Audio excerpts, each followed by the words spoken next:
Hi guys, Tracy and Doss. Welcome to my channel. Today we're going to be discussing and recapping the documentary Don't Date Brandon. But before we get into it, I just wanted to say this video is for entertainment purposes only, so please like, share, and subscribe and help me build my community.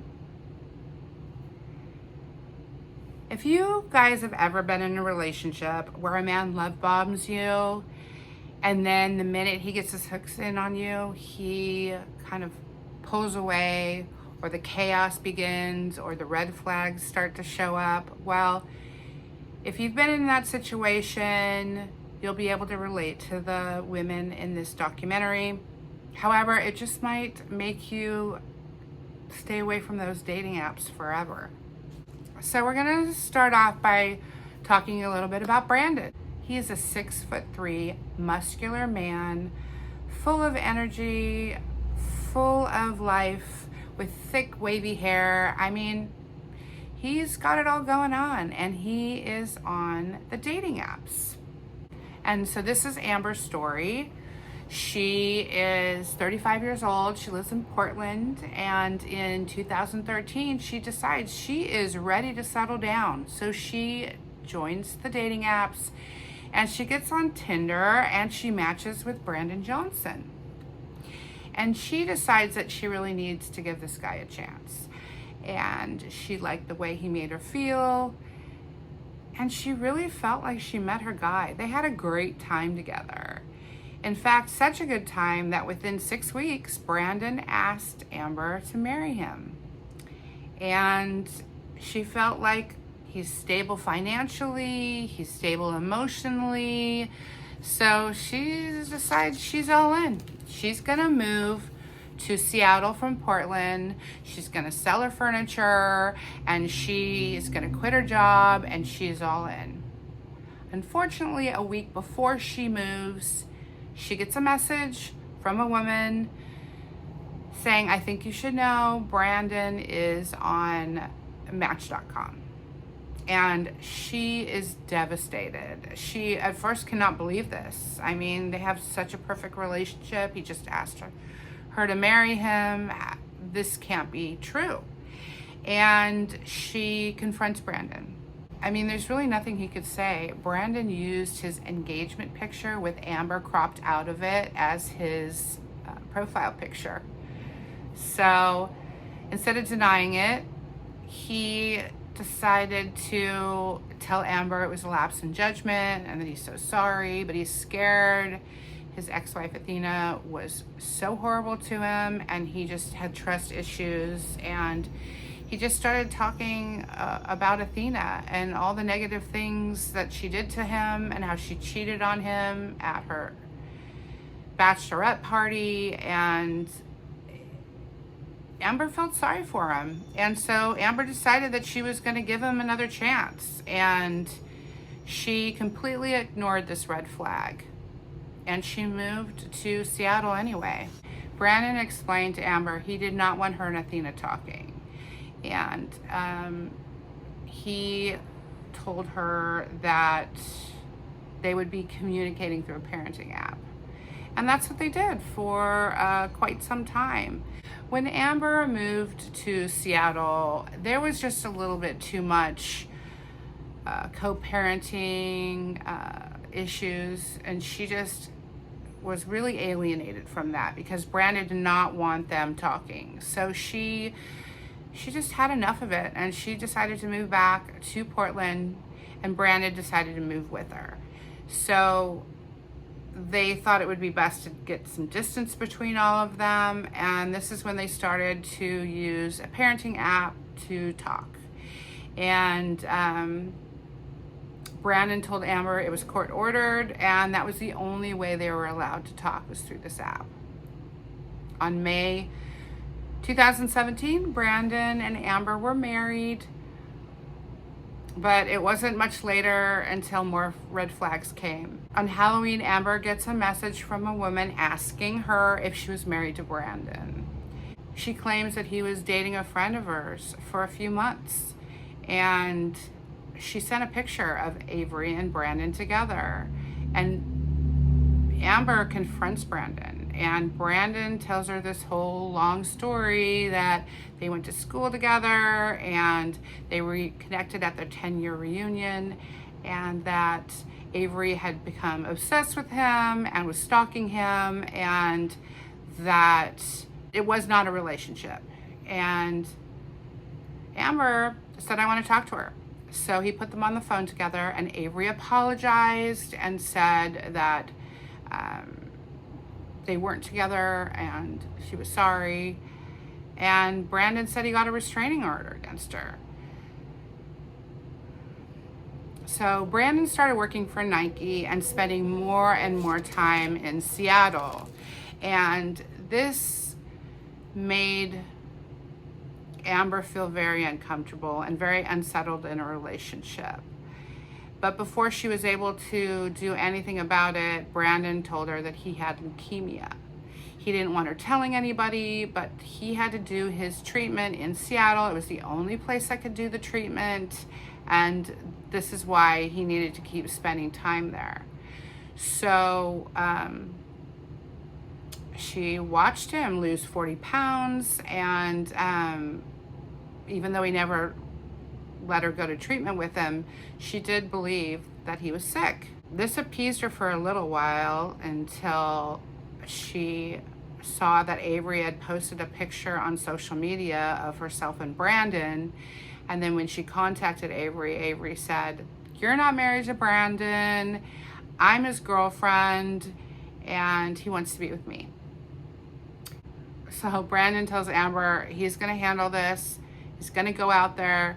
He's going to have her arrested for violating the restraining order. And he sends Amber pictures of Avery being arrested. Because of all the time that he's spending in Seattle, Amber reaches out to Athena, even though she knows she's not supposed to. And when she reaches out to Athena and talks to her about all the message that she's been sending her on the parenting app, Athena says, "I haven't received any messages from you on an app. I don't even know what you're talking about." And they discover that Brandon was the one posing as Athena and communicating with Amber. Athena's story is a little different than Amber's. She divorced Brandon because of cheating, and she let Amber know this, and she also let Amber know that Avery is his girlfriend and that Sydney even has a room. So Athena's story with Brandon is very different than Amber. She met Brandon in 2007 and married him in 2011. Brandon was from the very beginning very controlling and isolated Athena. And Athena found a thread of Brandon talking to another woman, and this is why she divorced Brandon. And once she said she wanted a divorce, he got really crazy, and he became aggressive and violent. And he even told the daughter that Athena was the one that cheated, not him, and that she's the one who broke up their family. So after hearing all this, Amber becomes very upset, and she does a post on Facebook. And this post created a lot of response. Women were coming out of the woodwork, talking about their experiences with Brandon, and telling Amber that they had relations with Brandon and that they were stalked by Brandon. Athena and Amber became friends through this betrayal, and they started to investigate, and they found out that in 1997 through the present time, this man had multiple restraining orders, and women were scared to death of this man, and they were absolutely terrified.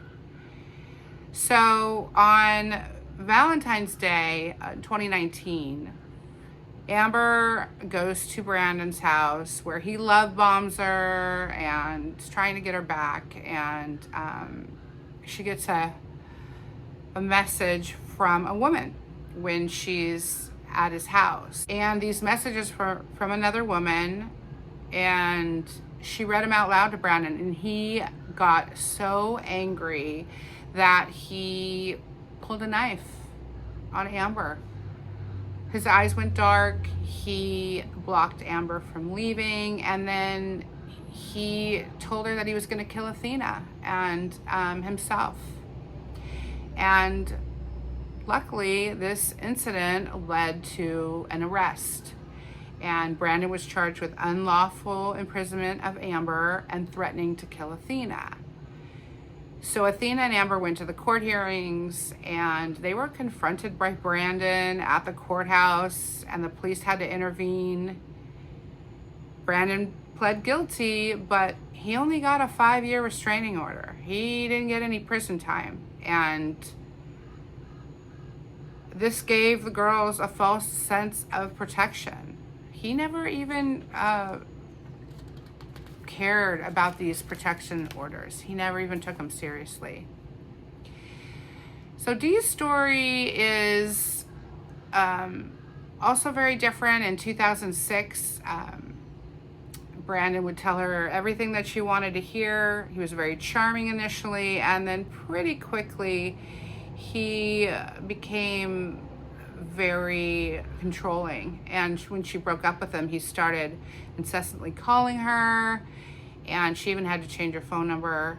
And he saw her out one night on a date, and he told the date he was going to kill him. And 10 years after they broke up, she ran into him, and he yelled at her at the top of his lungs and called her a cheater. 10 years after they had broken up, he still had all this anger and venom towards Dee. She was still very angry about the situation, and so these women decided to come forward and tell their story. And Amber and Athena decided that they would start their own podcast called Ex-Wives Undercover, and a lot more women came forward. In fact, Kelly emerged because she heard about this podcast, and she knew that was the Brandon Johnson that she had had a relationship with. She was actually Brandon's very first girlfriend. In 1992, they dated in high school. And 5 months in, Brandon got really protective. Even at that young of an age, he wouldn't leave her out of his sight for a moment. She could never be alone. He always had to be by her side. He claimed when he was young, he was bullied because he was overweight. And this started his obsession with bodybuilding and other things. This is when his obsession started. He walked her every day to class, and he started to treat her differently. He became more aggressive toward her and abusive. And he told her if she left him, he would kill himself. And this became a common theme for Brandon. When Kelly reached out to the podcast, this infuriated Brandon, and he tried to shut down the podcast, but he wasn't successful. So then in turn, he started a campaign to destroy their reputations. In 2015, Brandon became an HR recruiter for a mobile phone carrier. And in 2018, this same employer found that Brandon had been embezzling, and they charged him with 13 counts of felony theft for over $392,000 embezzlement from the company. And between this upcoming court case and the podcast, Brandon he couldn't take it. He kind of went off the rails, and he just said he was in a bad place, that he couldn't take care of his daughter, and that he just needed to get away. And Athena was actually really worried about him. I mean, this is her baby daddy, and she went to his house to see if he was okay, and that's when she came across a crossbow. I don't know if you've ever seen one of those, but they are scary. And he wasn't supposed to have a weapon of any nature. So she told the girls, and the girls were scared. And Dee ran into Brandon at the gym, and she called the police, and the police came a looking for Brandon, but of course he had gotten away. When he saw Dee, he ran. And then the incident with Sydney happened. He had been texting her, and one day went to pick her up, and he was manic and driving like a crazy person. And Sydney was so scared, she called her mom, and she told her mom what was going on. And luckily, Athena had a tracker on her daughter, and they were able to find her daughter. He just dropped her off at some pizza place with $10 and said, police are after me. Basically, he had to get away. And so he just dropped his daughter off anywhere. She was 12. And that's when Brandon took off. He actually went to California. And this is where he met Rachel. Again, on the dating apps. Rachel was recently single, beautiful young lady, and they hit it off. And Brandon and Rachel went out one night with her friends, Nikki and her husband Eric. And it started off really lighthearted and fun. They were having a great time together. And then Brandon just got so angry because he saw Rachel dancing with some other girl and then going into the bathroom, and he barged into the bathroom. He started yelling at Rachel, and he told her that she embarrassed him, and he just became like a monster. She was so scared, she left with her friends and stayed the night over there. She was afraid to go back home. Her friends just did not like him. They thought he was just aggressive, and they didn't trust him around their friend. In January of 2020, Athena had received a text that said, "Your time is coming, bitch." And it was from an anonymous number. And she reached out to Rachel to see if this phone number belonged to Brandon. And sure enough, it did. So in April 2021, Rachel just finally decided there's too many red flags here, and he's stalking her, and he knows her every thought. She just decided she couldn't be in this relationship anymore. And her friends supported that decision, and that angered him. In fact, he blamed Nikki, Rachel's friend, and it wasn't but a couple days later that her car was keyed, her tires were slashed, and they actually found a tracker on her car and on Rachel's son's car. And this was really scary. And, Rachel knew she was being listened to. So she started looking around her apartment and found a camera and a listening device under her bed. So this is when she decided to set up her own surveillance. She put surveillance outside and inside her room. It wasn't very long after that Brandon broke into her house, and he had sex with her when she was asleep.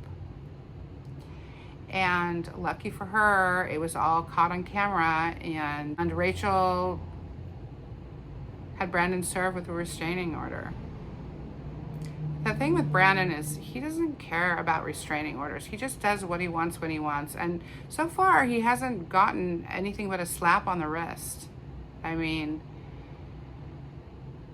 he's just going to keep doing whatever he wants. And one day, Rachel had met up with a friend of hers, Austin.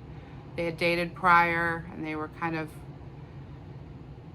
rekindling a friendship. And they were in her bedroom talking, and Brandon barges in with what looked like to be a gun. It was just a stun gun, but they didn't know. And it was all caught on camera. Brandon didn't know he was being filmed, and Austin took Brandon down, and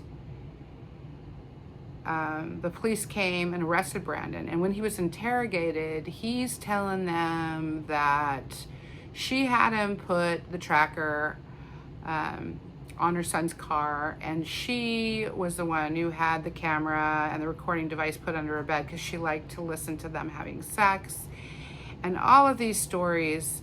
And the police officers are like, really? Because we have everything on video and recording. It's all, you know, the truth is out there and you're lying about everything. And as he's being interrogated, police go through his car. They find like a kidnapping kit. They find zip ties. They find wig. They find handcuffs. They find all these things that show what his intentions are. The case against Brandon is so strong that, I mean, he takes a plea of 10 years. And he's going to do the full 10 years plus the time that he gets for the embezzlement charges. So these women, they don't have to see Brandon Johnson for quite some time. But keep in mind, there's plenty of Brandon Johnsons in the world in all shapes and sizes. Stay away from those dating apps for sure. All right, you guys, thanks so much for listening. I hope you have a great weekend, and I'll be putting out some great new videos soon. So keep an eye out and take care. Bye.